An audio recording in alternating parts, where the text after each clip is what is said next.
বন্ধুরা দেখুন, আজকে এই যে চিংড়ি মাছ নেওয়া হয়েছে, মালাইকারি হবে। সেই চিংড়ি মাছ কাটা চলছে। দেখুন অনেকটা কাটা হয়েও গেছে। ওই যে চিংড়ি মাছের ভেতরে ওই কালো অংশটা থাকে, সেটা দেখুন এইভাবে টেনে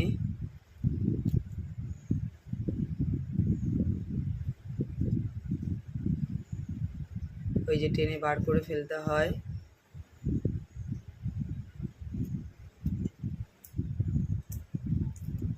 এই যে অনেক চিংড়ি মাছ কাটা হয়েছে।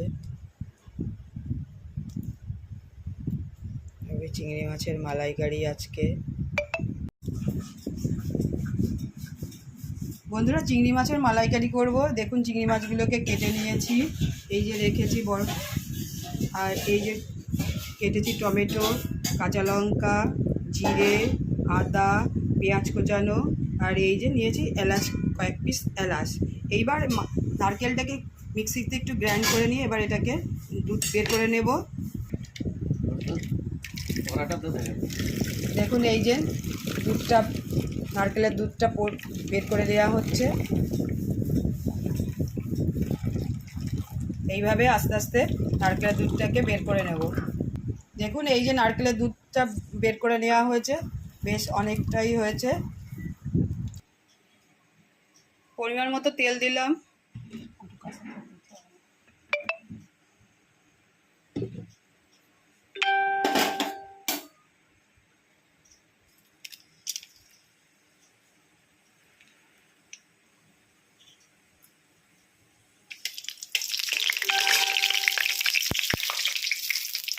গ্রাইন্ড করে রাখা মশলাটা দিলাম। পরিমাণ মতো হলুদ দেওয়া হলো।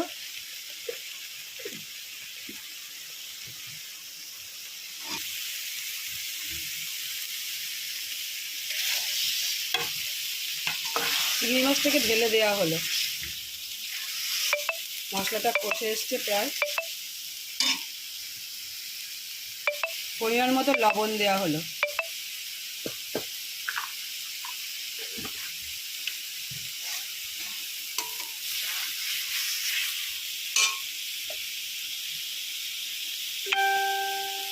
এবার দুধ দেওয়া হলো। নারকেলের দুধটা করে রাখা ছিল, সেই দুধটাকে ঢেলে দিলাম।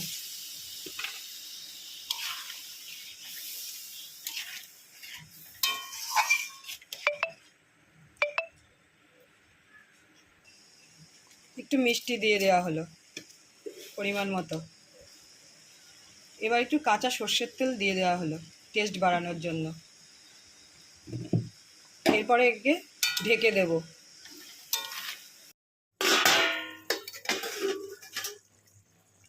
এই দেখুন চিংড়ি মাছ হয়ে এসছে। দেখুন গরম সুন্দর কালার এসছে। ঢাকনি খুলে দেওয়ার পরে দেখুন হয়ে এসছে চিংড়ি মাছ। একটু ফুটে গেলেই নামিয়ে দেব। বন্ধুরা হয়ে গেছে, এখনই কড়াই থেকে নামিয়ে দেব।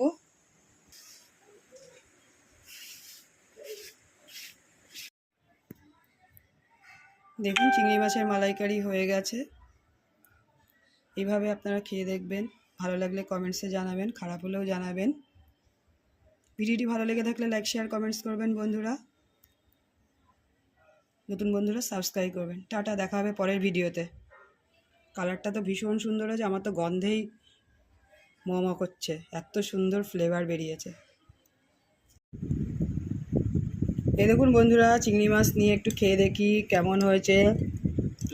অসাধারণ, দারুণ টেস্ট হয়েছে, একদম সব পারফেক্ট।